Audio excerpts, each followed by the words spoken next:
She accidentally exposed herself. No Reddit thread, no exposed video, just her, a mic, and a podcast that unraveled everything critics have said for years. From the $28 cookie scandal to the believe victims flip-flop, we finally get answers straight from Pokimane herself. But what she said only made things worse. Should influencers reflect publicly after drama, or does it just make them look worse? Comment below. Because today, her own words say more than any commentary channel ever could. If you want breakdowns that go deeper than just drama, hit like, sub, and tap the bell. This isn't reaction content. This is reputation autopsy. What if you could relabel a scandal and erase its sting? That's exactly what Pokimane tries to do when she revisits the infamous cookie saga. Not with an apology, but with a new word, trauma. For those who missed it, she once launched a $28 cookie brand, defended it by mocking low-income fans, and brushed off criticism with, "Look, if you're a broke boy, just say so." That moment became the internet's symbol for out-of-touch influencer elitism.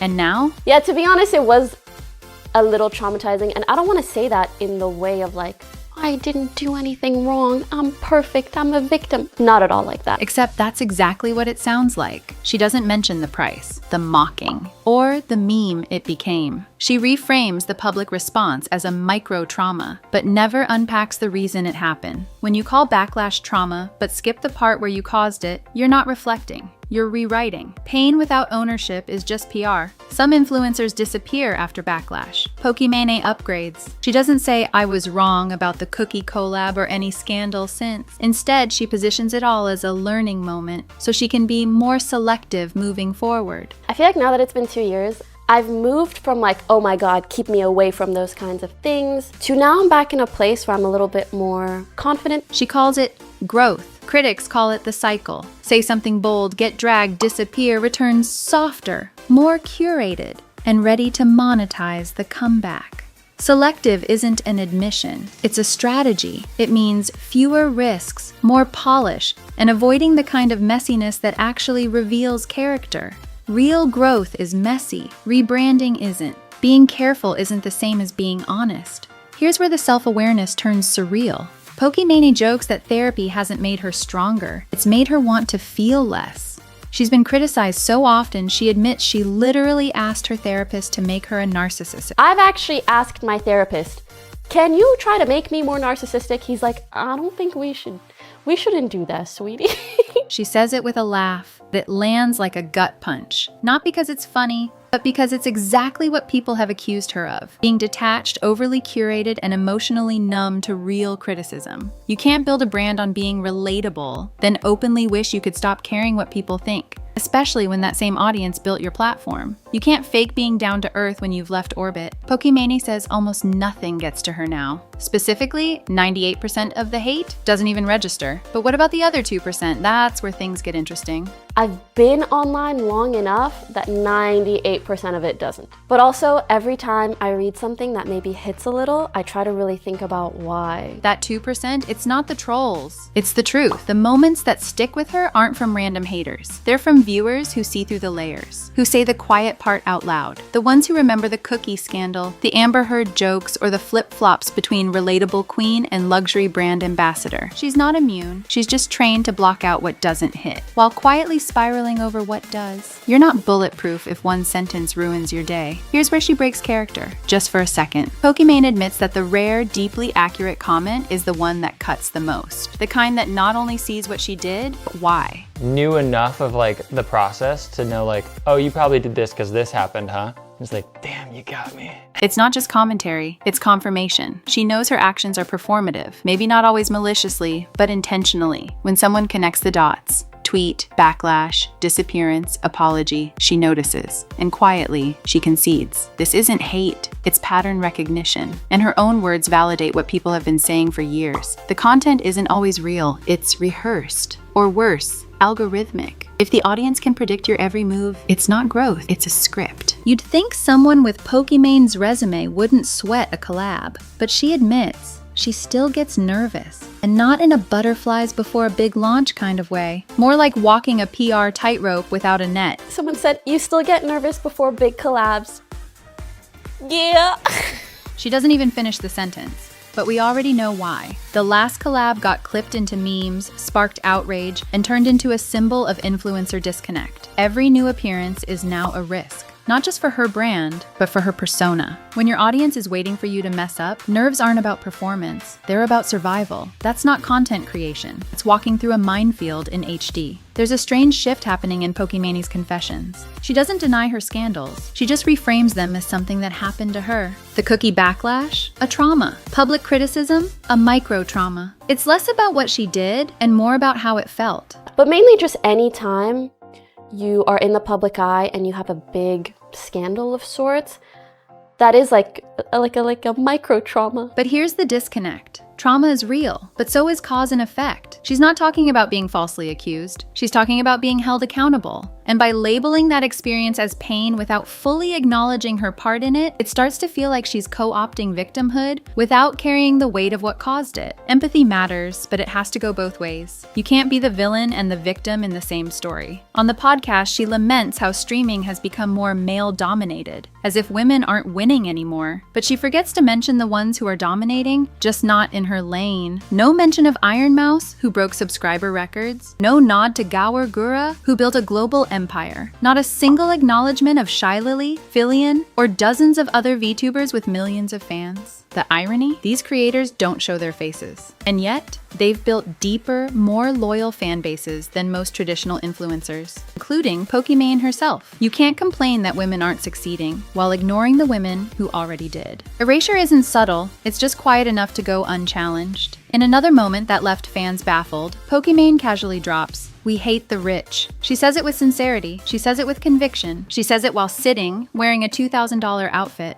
We hate the rich. This is the same woman who once told critics of her overpriced cookies. The same person who built her empire through sponsored luxury, exclusive merch, and top-tier subscriber-only content. And now she's cosplaying as anti-capitalist? It's not that rich people can't criticize wealth disparity. It's that when you do it from a throne made of sugar cookies in Twitch Prime, it starts to sound like performance. If you sell cookies at the guillotine, the crowd won't cheer. If you've made it this far, you're not here for drama. You're here for patterns. You notice the loop. You track the receipts, so if you want more deep dive breakdowns where the story continues after the tweets go viral, hit like, subscribe, and tap the bell. Because next time, it might be your favorite creator who accidentally spills everything. Let's keep receipts. Together. Pokimane says streaming is more male-dominated now than ever. But is it? Or is she just not seeing the creators who don't look like her, act like her, or play the game her way? I've moved from like, oh my God, keep me away from those kinds of things, to now I'm back in a place where I'm a little bit more confident. Because this boys club argument falls apart when you realize Pokimane herself is the blueprint for female success on Twitch. She's not excluded, she's exemplified. The problem isn't gender bias. It's that audiences are shifting and she doesn't control the narrative anymore. When your success becomes proof that your struggle was real, that's powerful. When it becomes proof that your complaint isn't valid anymore, that's a contradiction. You can't call the system broken while sitting at its top. Let's be honest, no one watches Kaisenet or iShowSpeed because they're dudes. They watch them because they're chaotic, unpredictable, and willing to stream from the top of a Ferris wheel or the bottom of a hotel bathtub. Every day is a new spectacle. Pokimane? She reacts to YouTube videos. That's fine, but it's not the same energy. And yet, she still expects the same attention, the same rewards, and the same reverence. And just how to better manage all aspects of it. What she calls managing, others call coasting. Her critics don't say she's untalented. They say she stopped trying, then got bitter when the numbers dip. Entertainment doesn't reward tenure. It rewards effort. If your biggest stream is eating salad, don't expect main character energy. There's a point in every downfall when the replies start getting more likes than the original post. For Pokimane, that point came fast and brutally. Her "believe all victims" tweet sparked mockery within minutes. People didn't just disagree, they dunked on her. One reply claimed she raped someone at an airport in 1997. Thousands of likes. Another? She took my cheeks in 2001. Tens of thousands. The sarcasm spiraled so fast, it eclipsed the original tweet. That fear? It's not of being wrong, it's of being clowned. Because once your own audience turns you into the punchline, you've lost control of the narrative. You can't lead a conversation when you've become the meme. There's a point where honesty stops sounding real and starts sounding rehearsed. Pokimane's podcast is full of lines that feel like self-awareness, but land like PR sound bites. She acknowledges her flaws, her past mistakes, even her patterns, but instead of owning them, she analyzes them, like a brand consultant running a case study on herself.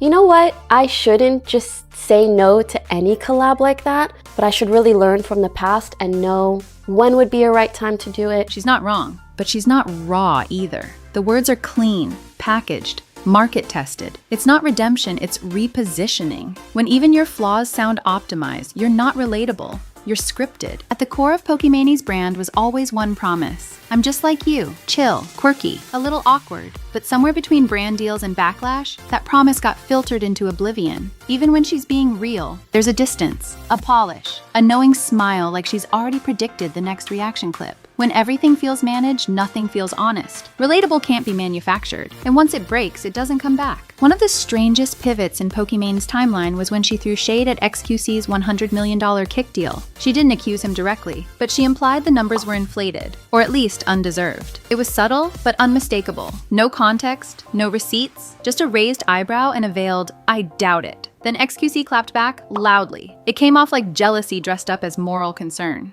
And when creators earning millions start questioning each other's contracts publicly, they lose the one thing their fans still respected: discretion. When millionaires argue over flexes, the audience checks out. There was a time when Pokimane was seen as one of us. But now, she's become a character, a reference point, a meme. Not because she lacks personality, but because that personality feels crafted. Every admission becomes content. Every flaw becomes a talking point. Even her vulnerability feels neatly packaged for audience consumption. That's not a confession. It's a press release. She's not just reacting to criticism. She's folding it into her content calendar. When the audience senses performance over presence, the parasocial bond snaps. A confession isn't real if you're selling it in 4K. By the end of the podcast, Pokimane sounds more measured than ever. Calmer, polished, but that's exactly the problem. There's no mess, no mistakes, no real cracks. She says she's grown, that she's learned, that she's finally ready to do things better. But manage is the key word, because that's all it is, management. She's not opening up. She's containing fallout. The Pokimane brand survived scandal after scandal not because it evolved, but because it was insulated. But now even her audience can see the seams. You can't fix your image if people no longer believe in the person. Pokimane didn't just explain her past. She proved her critics right in real time. The selective memory, the filtered vulnerability, the patterns she thought no one noticed, she said them out loud. But this wasn't a meltdown. It was a masterclass in reputation strategy, and that's the real issue. When you monetize your own flaws, when you repackage criticism as personal growth, the crowd stops clapping. Not because you failed, but because you stopped being real. If you're still watching, you get it. You're not here for exposés.